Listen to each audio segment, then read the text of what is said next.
Mister ladies viewers அனைவருக்கும் வணக்கம். நான் டாக்டர் நித்யா, சித்தா பிசிஷியன். நம்ம உடல்ல இரும்பு சத்து அதிகமாகணும், அயன் கம்மியா இருக்கு, இல்ல மசில்ஸ் எல்லாம் ஸ்டாமினா இன்க்ரீஸ் ஆகணும்னா நம்ம பேசிக்கா இரும்பு சத்து அதிகமாகணும், ரத்தம் ஊறணும்னாவே என்ன பண்றோம்? டேட்ஸ் சாப்பிடுங்க, டெய்லி பேரிச்சம்பழம் சாப்பிடுங்கன்னு சொல்றோம். ரொம்ப ஈஸியா சொல்லிடுறோம். ஆனா இந்த பேரிச்சம்பழத்தில் இருக்கக்கூடிய சத்துக்கள் அவ்வளவு சத்துக்கள் நிறைஞ்சிருக்கு. ஆனா இந்த சத்து நிறைஞ்ச இந்த பேரீச்சம்பழத்தை எந்த மாதிரி சாப்பிடலாம், யாரெல்லாம் சாப்பிடலாம்? முக்கியமா நிறைய பேர் கேட்பாங்க, கிட்னி ப்ராப்ளம் இருக்கா, பிபி கொலஸ்ட்ரால் இருக்கா, சுகர் இருக்கு, அப்ப இவங்க எல்லாருமே இந்த பேரிச்சம்பழத்தை சாப்பிடலாமா? பொதுவாக இந்த பேரிச்சம்பழத்தோட சுவை அப்படின்றது நமக்கே தெரியும், நல்ல இனிப்பா இருக்கும்.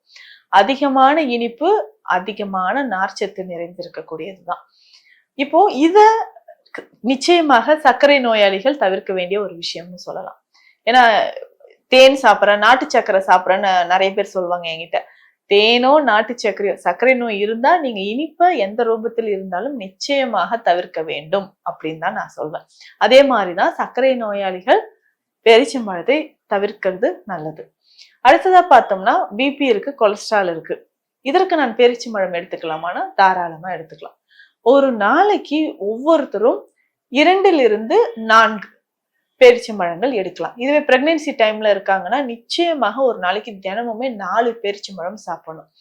பிரெக்னன்சி டைம்ல நமக்கு அதிகமா கான்ஸ்டிபேஷன், மலச்சிக்கல் தொந்தரவு வந்துகிட்டே இருக்கும். அப்ப இந்த மலச்சிக்கல் தொந்தரவு இல்லாமல் இருக்கணும் அப்படின்னா பேரிச்சம்பழத்தை தினமும் சாப்பிட்டுட்டே வரலாம். இப்போ இது எந்த டைம்ல நான் சாப்பிடலாம் அப்படின்னு பார்த்தோம்னா, நம்ம தினமும் காலையில இந்த மாதிரி நட்ஸ் சாப்பிட்றோம், இல்ல ஏதாவது விதைகள் சாப்பிட்றோம், முளைக்கட்டிய பயிறு வகைகள் சாப்பிட்றோம்னா காலை வேளையில நம்ம எடுக்கிறது ரொம்ப நல்லது. அதே மாதிரிதான் இந்த டேட்ஸ், இந்த பேரிச்சம்பழமும் காலை வேளையில எடுக்கிறது நமக்கு ஒரு ஆரோக்கியமான ஒரு விஷயமாக இருக்கும்னு சொல்லலாம். ஏன்னா அதிகமா இதுல இனிப்பு இருக்கிறதுனால குளுக்கோஸ், எக்ஸசிவான குளுக்கோஸ் நம்ம உடல்ல சேர்ந்து உடலோட இயக்கத்திற்கு நம்ம பிரெயின் செல்ஸ் ஸ்டிமுலேட் ஆகிறதுக்கு இது ரொம்ப ரொம்ப உறுதுணையா இருக்குன்னு சொல்லலாம். அந்த மாதிரிதான் தினமுமே நம்ம பேரிச்சம்பழத்தை சாப்பிட்டுக்கிட்டே வந்தோம்னா நிறைய ஆற்றல் மட்டும் இல்ல, நம்ம பிரெயின் செல்ஸ் ரொம்ப ஆக்டிவா இருக்கிறதுக்கும் இது ரொம்ப ரொம்ப யூஸ்ஃபுல்லா இருக்கும். அது மட்டும் இல்ல, இதுல அதிகமான இரும்பு சத்து இருக்கு. முக்கியமா ஃபைபர் கண்டென்ட் அதிகமா இருக்கிறதுனால நம்ம பாடியில எங்கேயாவது டாக்ஸின்ஸ் இருந்தாலோ, இல்ல இன்டர்னல் ஆர்கன்ஸ்ல ஏதாவது டாக்ஸின்ஸ் நிறைய இருந்தா அதை வெளியில கொண்டு வர்றதுக்கு இது ரொம்ப ரொம்ப யூஸ்ஃபுல்லா இருக்குன்னு சொல்லலாம்.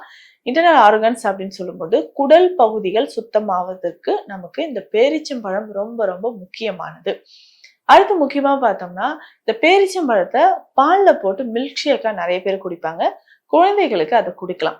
பேரிச்சம்பழத்தோட கொஞ்சம் அத்திப்பழமோ இல்ல பனானா வாழைப்பழமோ ஏதாவது சேர்த்து பாலோட நம்ம நல்லா மில்க் ஷேக் மாதிரி குடிச்சோம்னா குழந்தைகளுக்கு ஒரு மிகச்சிறந்த ஊட்டச்சத்து நிறைந்த உணவாக இருக்கும். நிறைய குழந்தைகள் வயதிற்கு ஏற்ற மாதிரியான ஒரு எடை இல்லை, வயது இவ்வளவு ஆகுது, அதற்கேற்ற மாதிரியான உயரமோ இல்ல உடல் எடையோ குழந்தைக்கு இல்லை அப்படின்னு சொல்றவங்க தினமுமே 4 பேரிச்சம்பழத்தை நிச்சயமாக சாப்பிட்டுட்டு வரலாம்.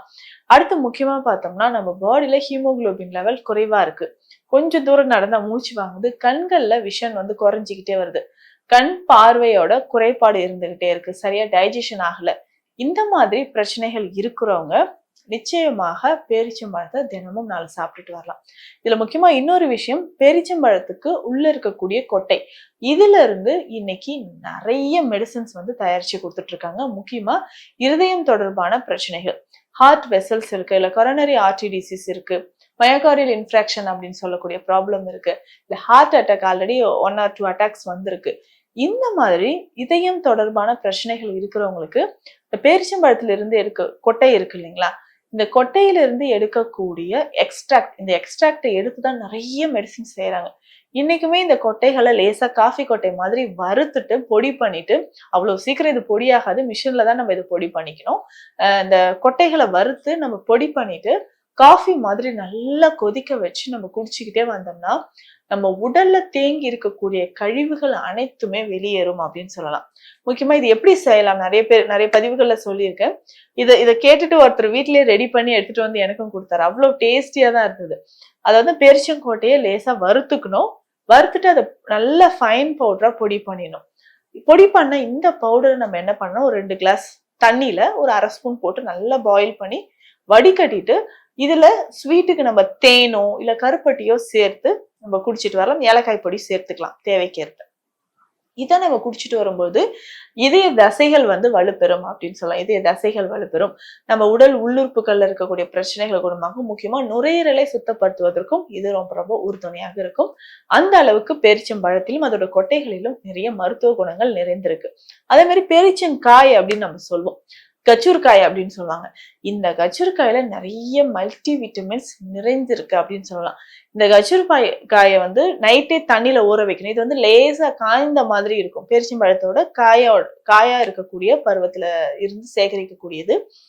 இது உலர்ந்த மாதிரி இருக்கும். இது சின்ன சின்ன பீசஸா கட் பண்ணி தண்ணீர்ல நைட்டே ஊற வச்சுட்டு காலையில கொஞ்சம் பால் சேர்த்து இது மில்க் ஷேக் மாதிரி கொஞ்சம் நாட்டு சர்க்கரை எல்லாம் போட்டு ஒரு மில்க் ஷேக் மாதிரி குடிச்சோம்னா நம்ம உடலுக்கு அதிகமான பலனை கொடுக்கும்னு சொல்லலாம்.